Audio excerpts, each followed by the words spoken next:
There we go. All right. Okay, away we go. Good morning, everyone. This morning, to start off, we wanted to talk for a little bit about strata insurance in BC, which, as we all know, has become sort of a major stumbling block for us as realtors, and I think for people living in BC with in stratas right now. Tony Giavente from the Condominium Homeowners Association has, developed some concepts in regards to what they see the problems are in BC as regards to strata insurance. We all know, as we talked about previously, that there is a real lack of competition in regards to the number of companies offering strata insurance. And some of the factors that they've acknowledged is the fact that there's a very short notice period of renewal cycle. So it gives stratas very little time to be able to research alternatives.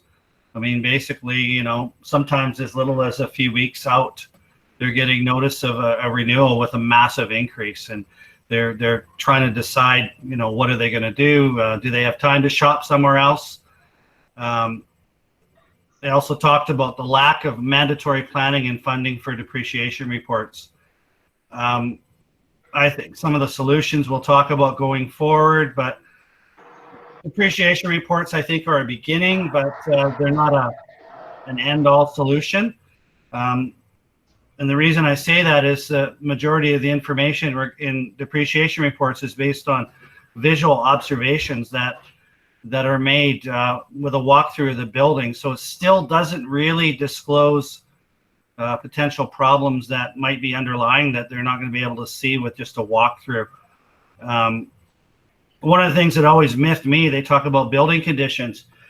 They say lack of unit shutoffs. I know many buildings that I've experienced in the past.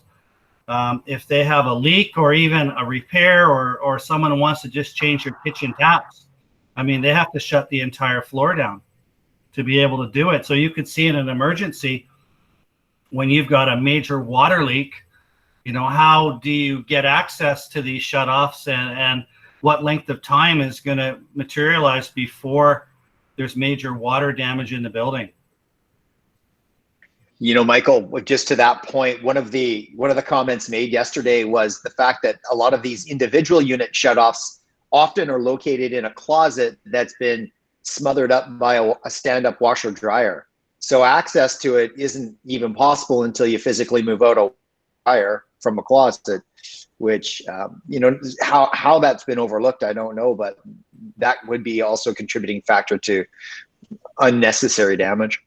No, absolutely. I know that in a condo I have in White Rock that was built in '89 in White Rock Village, there is a shutoff in that unit for that entire unit, but it's in the main bathroom closet.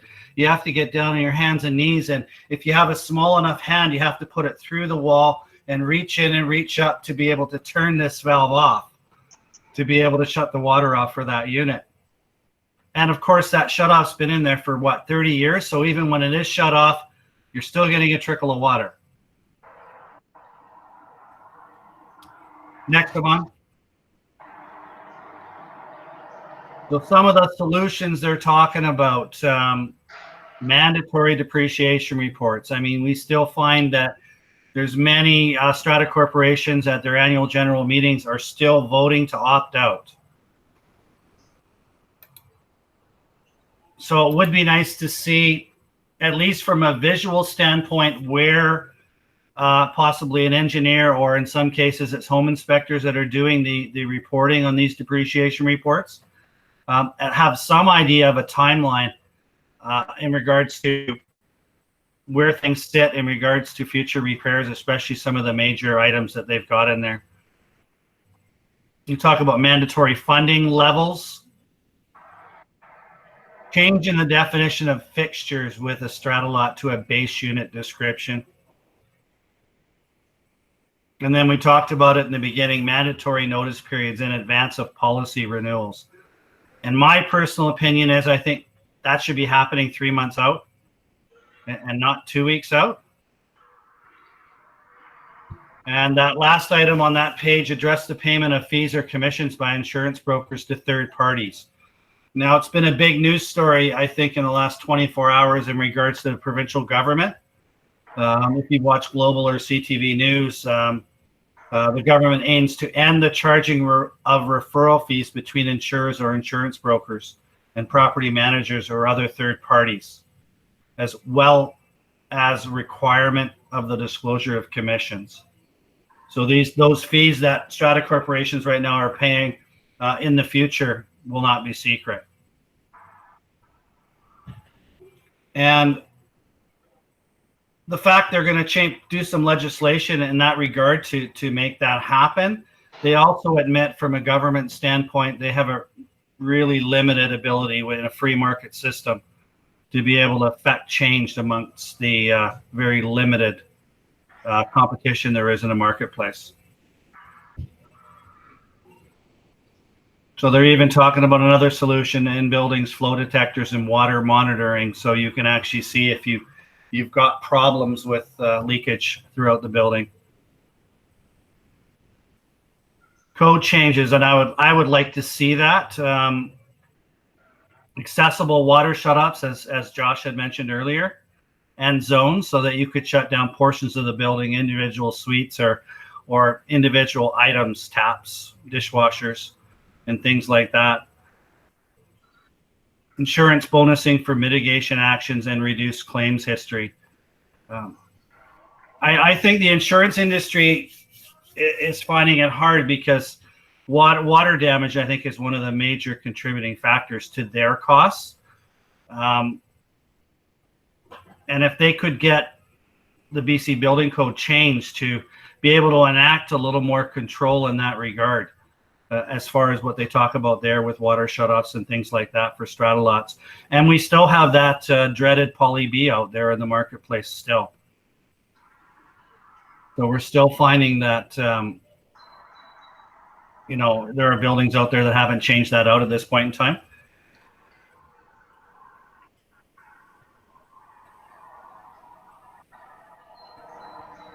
And then they talk about public education and homeowner awareness.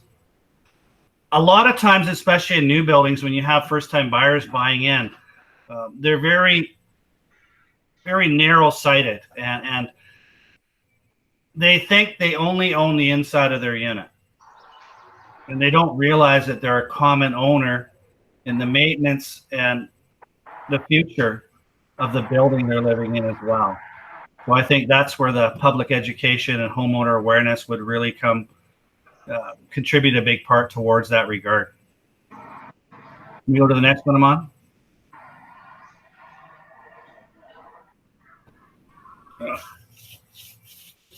Any other questions in regards to strata insurance? No, but I'll just comment that this is obviously the most talked about topic or subject with BCREA, with SHOA. There's a number of different industry heads that are coming together and trying to make a solution on it. What was really clear yesterday in the webinar was that 3 of the speakers, what you'd call them insurance brokers to a degree, or they're not the insurance people that we're wondering what's going on and why are these fees so high. They're being impacted the way we are, so they don't have any different answers than what we've already been told. When Tony spoke, he offered up solutions in a direction that would actually make this whole industry more transparent for us, so we understand what's going on. And there will be some changes coming down the pipe, but most likely not until the tail end of 2021. So we can expect some more confusion and some more of what we've been getting so far. Good job though, Michael. Thank you. I appreciate that. We're going to talk about, this is more of a teaser, so it's going to be a quick overview. I'm class on the subject to sale clause coming up on July 14th from 1 to 3 by Zoom. So there'll be anybody that, I'm not sure how we're going to get the invitation out there. We'll probably just post that link right on our Facebook site. So what we're going to cover is, you can see on this page here, I've got version 1, version 2, and version 3. The version 1 represents the Real Estate Council of BC's standard subject to sale clause that you can download through web forms, no problem. Version 2 is another version of a clause that offers up an opportunity for the buyer who's waiting for their place to sell to give notice to a seller that we've now got an offer on our place. Please don't trigger, or please don't invoke the notice period. And I've highlighted it. You'll see that I've highlighted this one little section. The seller agrees that the 48-hour clause will not be invoked prior to fourth, which really negates anything for the most part. The reason that clause is there is for us to realize this clause, just a change in one word can change its overall impact and effect on your seller. So it's really important to read this. This clause kind of got past one of our agents, and the net effect, really what that's saying is the buyers made the offer, but there was close to 14 days before they even put their house on the market. So for 14 days, you couldn't give notice, which you've really got to pay attention to. And then version 3 is just another version of version 2. And in this class, we're going to talk about the notices. What form do you give notice to the seller if you're the buyer that you've now received an offer on your place? And if you're the seller and you've received an offer on your place and you're delivering the 48-hour clause. So all of these we're going to dig in on for the subject to sale for 2 hours, and it'll be a PDP recognized 2 hours for you as well too. If you have any questions, or if you've come up against any scenarios around subject to sale that you would like to talk about, it'd be really helpful if you emailed me prior to the class so I can make sure it gets into the content. It's it for subject to sale. Yeah, go ahead.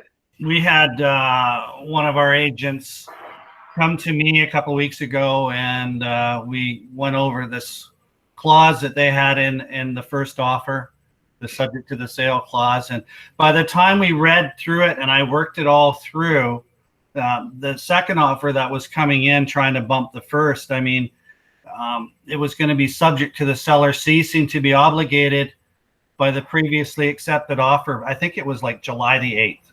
It was like a month later, but we did the worst case scenario. I broke it all down, all the way through, everything that if it happened at the last minute, everything, the soonest that we could guarantee that we could give the second offer a chance to purchase the property was like a month later.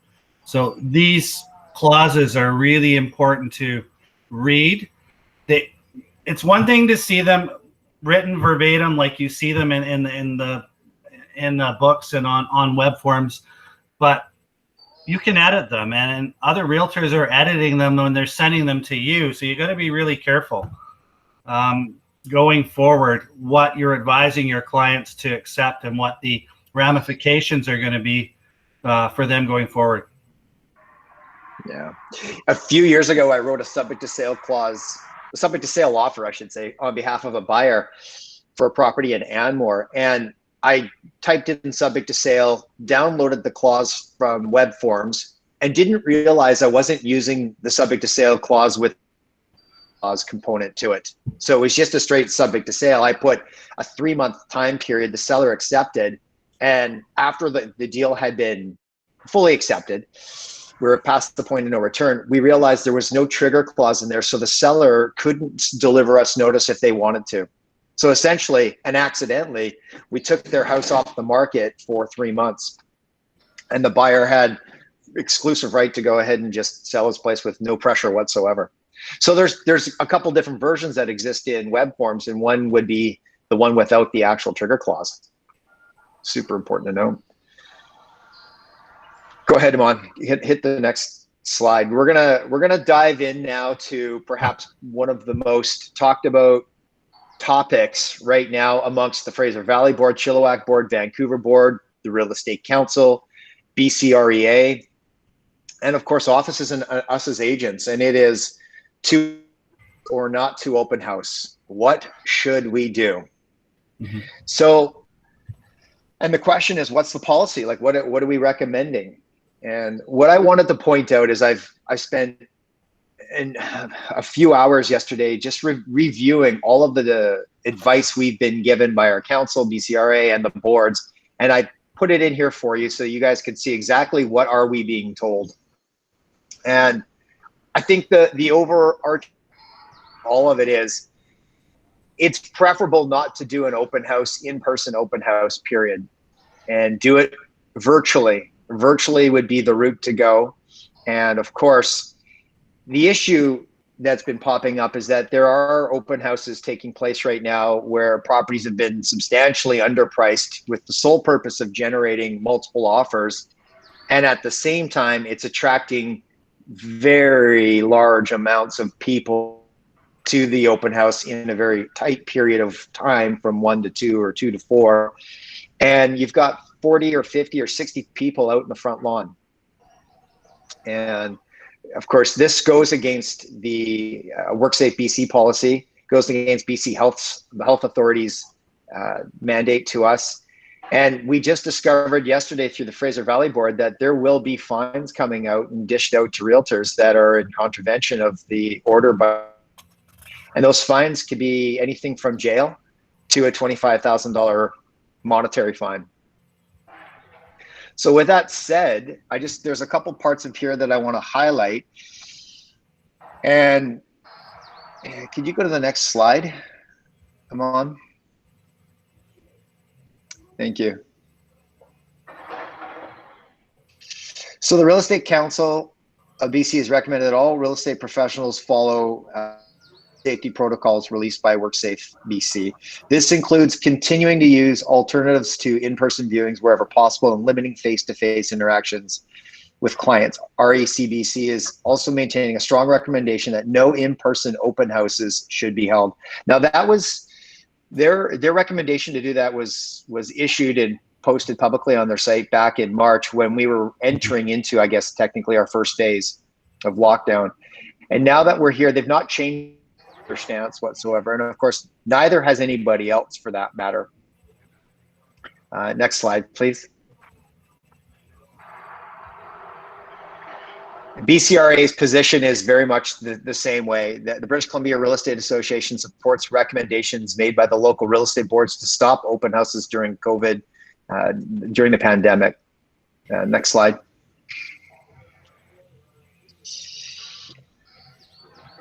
This is the board's issue, publication as well too. And Kim Spencer puts it out there very clearly, like, just no open houses, stop doing them at this point in time. Next slide, please. My highlights didn't make it on this one. The bigger issue is this. In 2016, our industry took a massive hit to our reputation when shadow flipping became the word of the day at that moment. And of course, to add insult to injury, the government stepped in and unregulated our industry to a point where we are today. We were very public, and for a while we were public enemy number one. I don't believe us operating in contravention of WorkSafe BC's policies and BC Health Authority's policies puts us in a good light when people can drive by and see large gatherings out in front of a person's home, and then they take a picture with their phone, post it publicly, or posted, and then the word starts to spread, and it puts realtors back in the limelight again, and not in a good way, quite honestly. One of the things that goes through my mind is, if you're going to do an open house where you expect there's going to be an incredible amount of groundswell, if you will, of people showing up, what is your plan to make sure that everybody's safe? Where have you set up 6-foot markers? Do you have a schedule of when people can come in and what their route's going to be as they come through the home? One of the things I found interesting on WorkSafe BC's site, here, actually go to the next slide. Yeah, well, we'll come back to this one. Go to the next one. Here's the volume. Yeah, one more. There we go. So this is WorkSafe BC's protocols for real estate professionals and brokerages. If possible, conduct viewings by appointment only to reduce the number of people on the property. If more than one person will be viewing the property at the same time, consider some of the following measures. Review the property's floor plan and determine a route through the home that will best enable physical distancing. Anticipate areas of property where physical distancing cannot be maintained, like hallways or small rooms, and consider blocking off some areas if necessary. consider limiting the total number of people who can be viewing the property, and then consider limiting the number of people in each area of the build floor at one time. So this is WorkSafe BC's most recently printed or published protocols, and essentially what they're saying is if you're going to be going in this route where there's an open house, then what is your plan to make sure that everyone's safe and following the protocols laid out? And another example, of course, would be, do you have 6-foot markers going down the block? And let's say, I mean, no one ever knows how many people are going to show up to an open house, but what if there's 20 people? Have you gone back that far, and have you taken the time to think about that? Are you the only one doing the open house? And have you got the seller's consent? Does the seller understand what's going on? So this is, I mean, in my mind, I'd like to actually go back a couple slides, if you would, Aman. One more, thanks. Thank you. So in my mind, I didn't read no open houses when it came to WorkSafe BC's protocols for professionals. It doesn't say that anywhere in their language. There are recommendations for no open houses by our industry leaders, no question about that. And it goes on even further. So, and Nav Sidhu shared this with me yesterday, but this was published through the Fraser Valley Board, and they put an update on COVID. So per the government's guidelines, realtors should refrain from holding open homes, adhere to the most up-to-date physical distancing, hygiene, and mask requirements. So, and then of course, violating Public Health Act can result in fines up to $25,000 or jail. And I think that grabbed a lot of people's attention. It sure grabbed mine. So with that in mind, the question you have to ask yourself is, do you feel you're following the proper protocols? And do you feel like you've got enough support while you're conducting an open house? Or do you think it might be a good idea to share this information that's on this slide right now with your sellers, so you can really have an informed conversation with them, a meaningful conversation, to determine whether an open house is even the best route? Move on to the next one. Thanks. Yeah, so this was, we're just going back to the Real Estate Council of BC recommends temporary end. This was published back in March, and of course, this was when we were just entering in, but they've suggested that we avoid going into open houses, period. Can you move forward? Aman, thanks. One more. I think that might be the last one. Yeah, perfect. So I thought, for the sake of interest and for what took place on the group chat yesterday, I thought it might be an opportunity for us to just kind of talk about where you're at around open houses. Terry posted, I want to share something that Terry posted, and I thought it was really cool because she quite literally is following protocol, and I'm sure she just spoke this from her off the top of her head in her mouth. She said it's recommended not to do open houses, and that being said, if you do, you need to have everyone socially distanced outside, so markers on the ground. And then consider how many people you're going to allow inside the home and what route will they follow. Definitely at this time, you're going to want to recommend that masks are worn, and that you're providing, personal protective equipment, like you'll have some kind of hand sanitizer for there, and you're probably going to recommend they're going to wash their hands. Also, you're going to want to make sure that you keep a roster of everybody coming through and their personal information. You want their phone numbers in case, for whatever reason, it was determined that COVID was contracted there at the open. You need to make sure everyone is aware that that happened. And lastly, Terry says, of course, you want your seller's permission. And seller's permission is really what I'm saying is that's a very meaningful conversation about the pros and the cons of doing an open house, conducting an open house right now, hearing what our industry leaders are saying and recommending around the open houses. So I do feel, though, that right now there seems to have been a slip back to business as usual, the way it was prior to COVID. And I feel like when you go out and show homes, there's no more masks, no more gloves. Like it's a mix. Actually, I should say it that way, because I do see people wearing masks and I do see people wearing gloves. But for the most part, I do feel like there has been a almost 50-50 divide of, hey, I'm comfortable, we seem to be back to normal again. And that is definitely not the case. And that's the thing I want to impress. We're not back to normal. The government has only opened up phase 2 of their plan for BC's economy. Phase 2 didn't say stop wearing masks or be socially distancing irresponsible. It says you have to be extra vigilant, even more so now. Hey, Josh. As we've seen worldwide, I think countries and places throughout the world that haven't been careful with social distancing are finding they're running into problems now. So I think until there's obviously an end to this or a vaccine going forward, we do have to continue some safety protocol to make sure that our clients and our buyers and sellers are safe. Because unless we're careful, I mean, we could be in the same position that the Americans are in right now. Yeah, and I feel like there's been a drop off on the coverage or exposure around what's happening with COVID in the media. I don't hear it nearly as much as I did back in March and April, and so it's probably easy to assume that things are fine. Yeah, definitely.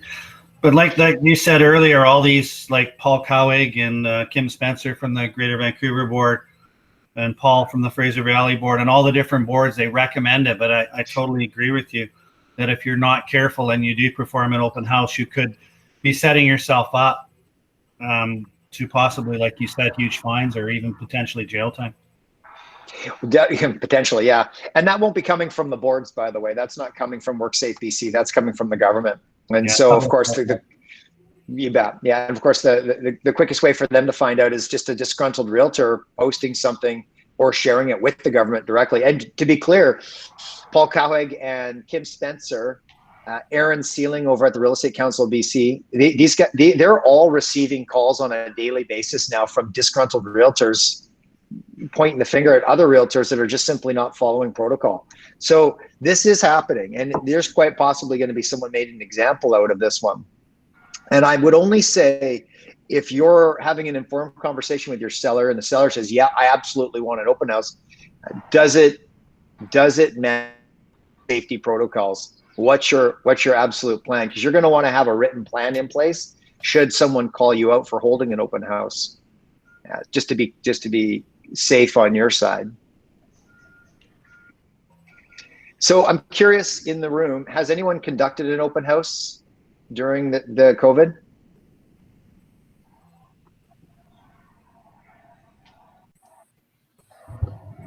Yeah, our team's done a couple of weekends now, but we've been focusing just on vacant properties, and we also have 10 listings we're showing at a time.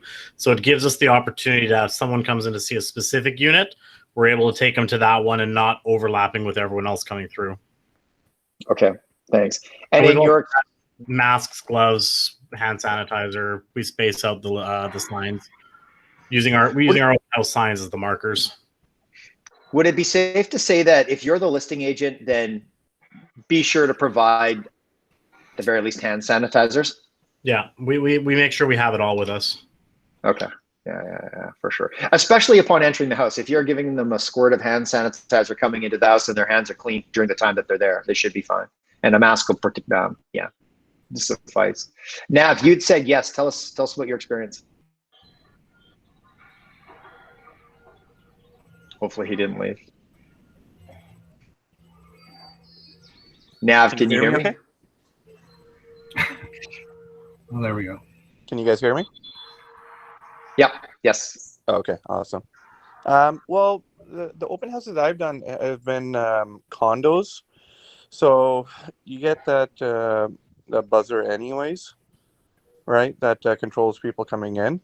So, and then the other ones for detached properties haven't been drastically underpriced. So I think we had 3 people throughout the 2 hours, and we were able to control it that way. But we were prepared in case people came in at the same time, staying outside the property and waiting for them to arrive, and then letting them walk through, and just closing the front door and leaving a sign on the front door saying, please call or wait until the agent comes to the door.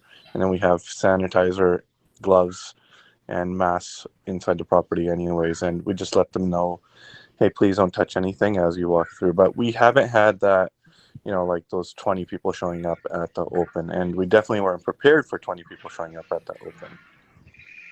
Right. So you bring up a good point, Nav. Like if you're going to perform an open house, should we prepare as if we're going to have a rush of people, 20 or so showing up at the same time? And if that is the case, then responsibly, what's our markers look like on the sidewalk?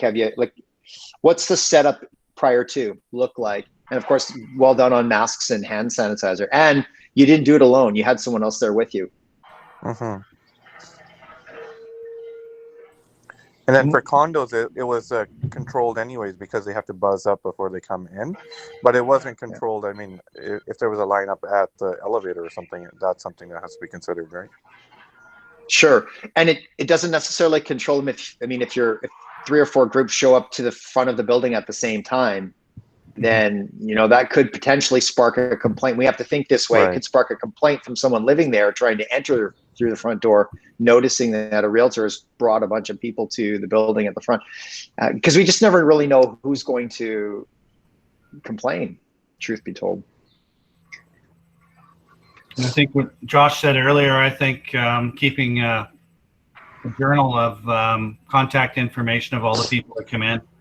So potentially if someone does come down with COVID, that you can contact trace and let all those people know. Potentially that there could have been someone in the open house that did track COVID-19. Mm-hmm. For sure. For what it's worth, what I found most confusing out of the articles that I read were that it was our board's heads that were saying don't do the opens. It was Aaron Seeley over at BCREA saying don't do open houses or conduct open houses in state council. So these are important to us because they're directly related to our industry. What I found interesting was that it wasn't said don't do opens at WorkSafe BC, but it was simply offering guidelines on if you're going to have high traffic exposure zones, this is what it should look like. Mm-hmm. And I really do think that a plan around open houses with like a sign-in sheet for numbers, hand sanitizer, mask, tape, and pre-taping 6-foot distances, so you're bringing a tape measure out, and then naturally doing this with more than one person would be the route to go. And then just having that written down so that if you needed to provide that to someone, you could say you did your best. One person's inside the home guiding everyone, and of course, that's another aspect of it. Once you're in the home, what is the best and safest route throughout the home to keep social distancing going? So those are things to consider as well.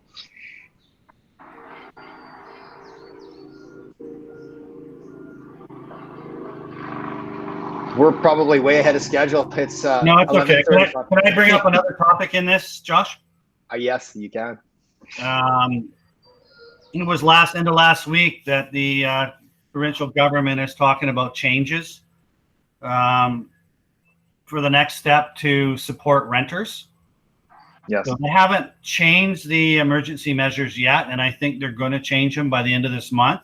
But that's going to allow us as realtors to be able to serve notice to these tenants, so that we can facilitate an entire house change for the buyers if they ask that going forward.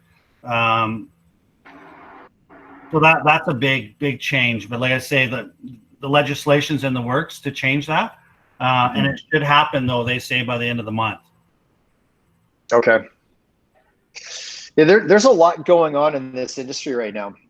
And I mentioned this at our last meeting, but for anyone that was on the webinar yesterday, there was Frank was on there from BC Financial Services Authority, which is an important acronym for us because the BC Financial Services Authority will be taking the real estate industry under its wing. And there will be somewhat of an amalgamation with British Columbia and the Real Estate Council. So there will be a new head for the real estate industry coming up in 2021, where Frank will be an instrumental part of that. I have asked Frank to come in on one of our office meetings to share insights with us as to where he sees that going and how that will potentially look for our industry coming down. So he's going to work that into his schedule for us. Essentially, we wanted a conversation, an informed and meaningful conversation here today around the conduct of an open house. And while it's really clear the board, the Fraser Valley board, Chilliwack board, and the Greater Vancouver board, including our council and BCRA, are saying do not do open houses. You have a choice to make. And if you're going to do an open house, it is our personal belief, and it's our wish, our strong wish and guidance, that you do it with an actual plan, a written plan that demonstrates the utmost of safety protocols and most current up-to-date safety measures, and that you are also taking the initiative to provide masks and hand sanitizer, and you're bringing tape and you're taping out the distances so that everyone is really truly being kept safe, and you're doing your part to make sure that you're keeping everyone safe. I don't have a whole lot more to add than that, unless there's any questions from someone that would like to that they would like to share.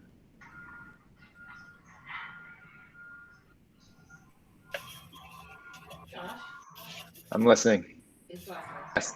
I just want to say something. I think that just in listening to all this and everything, I do feel that one of the best defenses that all of us have is going to these kind of meetings. And I think if we can try to everybody. I can't really hear you. Leslie, is that you? Yeah, yeah. Sorry, I couldn't hear you. Hang on, I'll turn up my mic. I don't even know how to. I can hear a truck backing up. Okay, can you hear me better now? A little better, yes. Thanks, Leslie.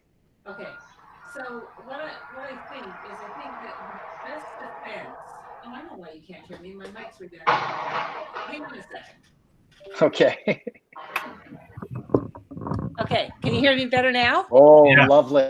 Yeah, I forgot my mic's not on my computer anymore. Okay, so what I think is after sitting through this and listening, I think that our best defense is us showing up to these meetings and at least having the knowledge from somebody so we can do everything we possibly can. And we've got a record of who've shown up. So at least people, you know, if it comes to a point where you're in some sort of trouble, you can go, well, I went to the meetings, I learned this is how I, you know, this is what I learned. I think the more people we can get to these meetings, the better protected everybody's going to be. Mm-hmm. Yeah. Agreed. Yeah, I totally agreed. And there's 30 people here right now, so that part's wonderful. It's also recorded and will be shared as well. So I don't know if we email these out to our agent to the agents or not, if we just make it available on Facebook. But because I'm here on every one, I've never needed to go back and rewatch one. Amon, how do we share them? Sorry, Leslie. Yeah, they're put on YouTube. I can share out the link. I'll get the office to send it out. Great, thank you. We also Go. get a copy of all of the slides today because they're all very valuable today. Yes. Yeah. That'd be great. Thank you. You know what I'll do is I have them as individual files. So do you, Amon. You have the files individually, right? Yeah, I do. Okay. All right, perfect. Yeah, let's I go with also that. had an experience in the last week with a Vancouver agent on a North Delta listing, and I had to book a showing. I had another appointment, couldn't be there to let them in. And I suspect still some agents are willing to give out one-day codes to their clients and let them go on their own, which is extremely dangerous in this environment. That's always been one of my pet peeves. I don't personally see any reason to give anybody a one-day code. Our Central Lock cards are available as part of our membership in the Fraser Valley. And also, too, the Vancouver board members now also get access as well, correct, Josh? Yes. Yeah, so there's no reason Yes, for they any do. of us generating one-day codes for realtors. For fear they might be just passing those on to their clients. Some of them don't want to drive an hour to show a property. If they don't want to drive an hour, refer it. For sure. Yeah. Yeah. It baffles me that practice still takes place. There are situations where it could make sense. I've had it that I don't carry a card anymore. I just use the app on my phone, and I went to show properties in Abbotsford, I believe it was. And when I got there, there was a glitch going on with CenturyLock, and so for whatever reason, I couldn't get in. And I had to call the agent for a request on a one-day code. They gave it to me, and I accessed the property. But I sure did try to troubleshoot it before I got there. all the agents have to realize that in order to allow the app to work that you were using, they must tie that listing to that box. So you actually have to, add the box to that listing in order for that app to work. Otherwise, it won't work. Okay. You know, I just want to add a comment. It had crossed my mind to call Kim Spencer and say, Kim, I want to talk to you about WorkSafe BC's protocol. I recently just did a video for the board, and I made direct commentary to WorkSafe BC's protocols for realtors and brokerages. And I expected there to be a direct discussion on open houses. There wasn't. There was direct discussion for home inspections, but not so much on the open house. It did give those guidelines that I shared in the slideshow. So I wanted to talk to Kim to go, where exactly does it say? I mean, I get the premise of don't do an open house when there's going to be a large gathering, because you're really intended to prevent large gatherings. But is there a way to do it responsibly and safely that would be considered non-punishable by fines or jail, should that be discovered that there were 30 or 40 people there, but you did your best to keep everybody's distance and bringing them through the property? Now, of course, I don't know what the answer is going to be on that, but I'll report back to you to let you know what Kim does say. Because I thought to myself, if in fact that they're saying no because they think that opens will be conducted the way we used to conduct them, and they might have a change in their thought, well, you could do one, but if you're doing it responsibly, then this is the best way to go. I'd be curious to know what that looks like, and what would their checklist be? What would we be consider, or what they consider to be safe? And I have a feeling they're going to say, just do a virtual open house. And the 30 or 40 groups that want to come through, let them go to Facebook and ask their questions to guide you through with your phone.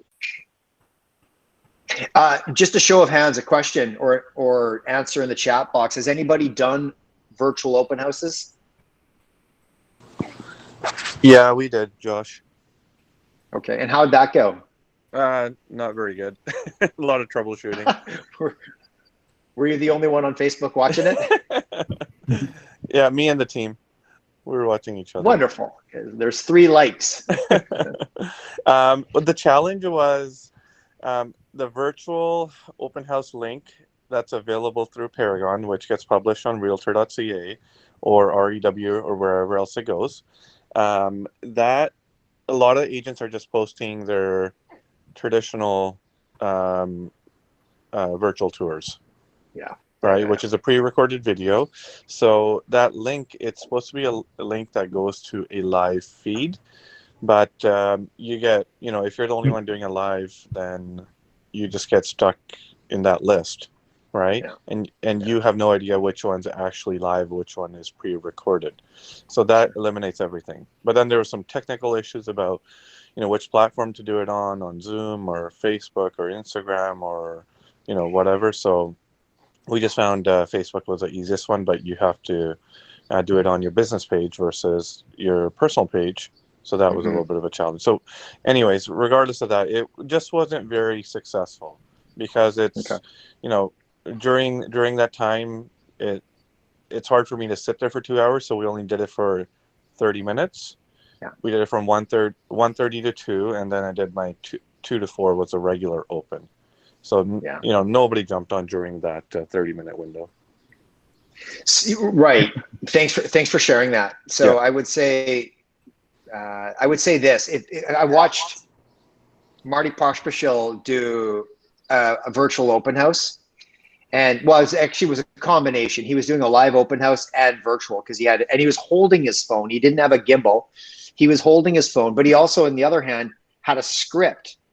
And the script was a walk, as if he was to walk through the house in this direction in order. As he was walking through, the script would speak to where he's currently at and what the features of that specific area would be. So that took him about 45 minutes. And I'm sure he did his open from 2 to 4, but the actual virtual portion of it would have been the 45 minutes. There were no questions that had come in. And I do think there's a degree of momentum that gets built up around the more you do, probably the better you get, obviously. Of course. And that the more nimble it becomes, and then naturally you probably start getting more people paying attention. But I do think that en masse, it hasn't been widely adopted by the public as a means to go and view a property as a virtual event. Yeah, I think the overall challenge is just getting exposure through that method, other than your friends list. Is the public actually attending that virtual open house? So the only other thing that I could think about of exposure would be virtual open, like in your actual comments, virtual open house, and then you would announce it there. So Carol, thanks for adding that. Do you want to speak to that? You're on mute, love. Still on mute. Carol, can you hear me, Carol? Mute. There, There we can go. you hear me now? Yes. Okay, yeah, Yes. actually I know management in WorkSafe BC. So what happens is that BC Health Authorities has given WorkSafe the direction of all what's going on. So what they're doing is just to lay out the protocols, and we'll receive calls from the public or employees to follow and check to see what's being done.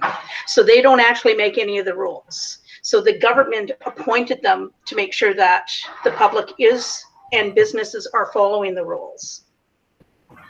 Right. Mm-hmm. And it's unlikely that they're going to make comment whatsoever on what would be the best way to conduct an open house.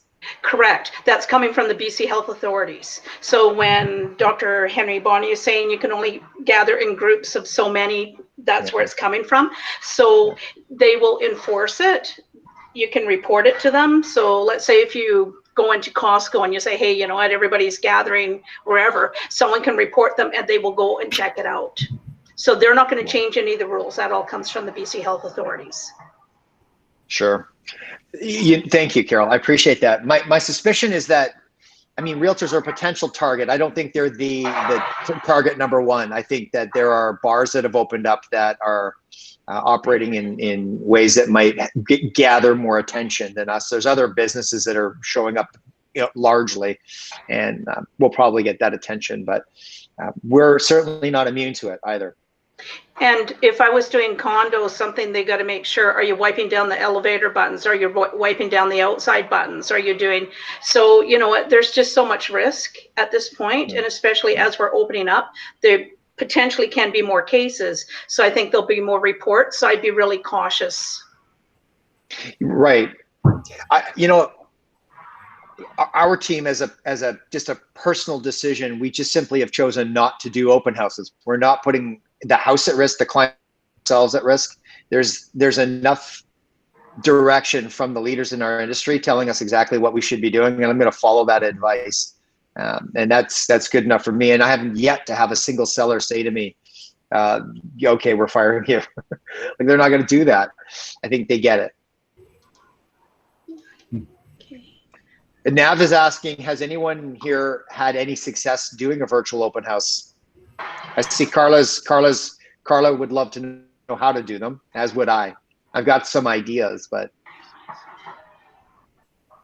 Don't you find, Josh, that I think the one thing that keeps us connected in this business is that real estate is something I think that the buyer wants to touch.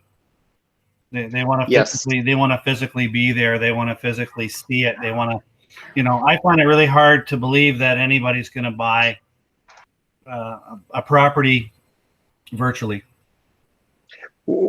Likewise, and it's actually in one of the 7 or 6 different attachments that I had brought into the slideshow. In there, it says show virtually, buy in person. Mm-hmm. So you still show up to the property, but by then you've done your job. You've probably Google Earthed it. You've checked out the neighborhood by driving by. You've checked out the floor plan, all the photos, and if there was a virtual tour. Now, naturally, once you've vetted it out that way and you want to buy it, go check it out and make sure it is the right property. 100%. Yeah. That said, there are exceptions to that as well too. Brand new construction, people buy all the time without physically going, but they do go to a show suite. So they do. Yeah.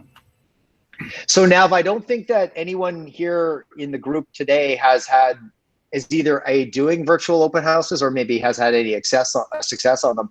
And again, it's not something that I see promoted a whole lot on Facebook or Instagram. I'm not seeing them showing up. There might be a couple of agents that are doing them. I'll certainly get in and see what they're doing, but I don't think it's any different than a script of the home, knowing its features in detail, And then as you're walking through with either phone in hand, and the phone isn't pointing at you, the phone is pointing at the property and the features you're speaking to. And you're probably going to complete that depending on what you're doing, whether it's a condo, a townhouse, or a detached, 45 minutes max. And that live, like you're right, it's meant to be a live link that disappears and then you would do it again. You might want to record it, obviously, so you can use it again. And the only tricky part about that is answering the questions as they're coming up through Facebook, because someone may actually direct you, because it's a slightly different process than, say, me taking a client through a home virtually, where I'm holding the phone, but I'm on WhatsApp with them, and it's a video conference and I can walk them through. They can ask me live. So another thing to consider.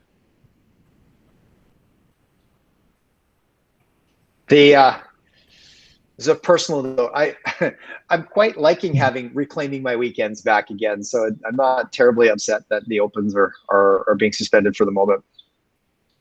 So Gail says, I would love to share and get ideas from you all out there mostly getting word out on advertising them. Okay, thanks, Gail. John Camp, think about your 20% and do a recorded script with a bot on Facebook to answer the Q's and A's until you're ready to take them. That's a good idea too. Gail loves open houses. That is a fact. That is an absolute fact. Yes.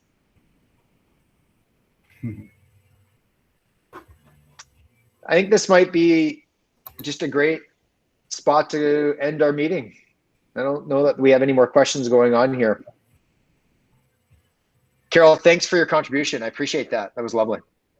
Nav, thanks for diving in. Also equally good. Oh, Gail says she likes doing them, the virtual ones. So Gail, I'll come see you personally just to find out exactly what you're doing. And yes, these slides will be available. I'll just talk to Amon. I've got a little bit more vetting to do on the Tony Giaventu slides. I just want to make sure I don't get sued. I had access to those slides because I emceed the event. That doesn't mean I had permission necessarily to share them. So we weeded them out a little bit to make sure I wouldn't get in trouble. So true. Well, everyone, thank you very much. This was a slight deviation from our normal meetings. And again, I appreciate for everyone's questions that were popping up in there. Really, really, I do. And you guys, pat on your back for showing up, because this particular meeting around open houses has been one of the hottest topics in our industry right now. So one thing for sure, I will talk to Kim Spencer. I know Kim, and the reason I'm going to go with Kim is because Kim is an ardent supporter of do not do open houses. Let me be really clear. Don't do them. He does not support opens whatsoever. So if I had Kim's sort of blessing on, yes, you could do them if they were done this way, that might be a great thing for our office to know. So I'll let everyone know what comes out of my conversation with Kim. Wonderful. All right. Well, on that note, Michael, do you have anything to add? No, we're good. Okay, lovely. Carol, would you like to say anything? No, I'm good, but I would want to say one other thing. Michael, I think I read yesterday, please confirm, that they're extending the tenancy to the end of August. Facets of the renter support in regards to payment of rent.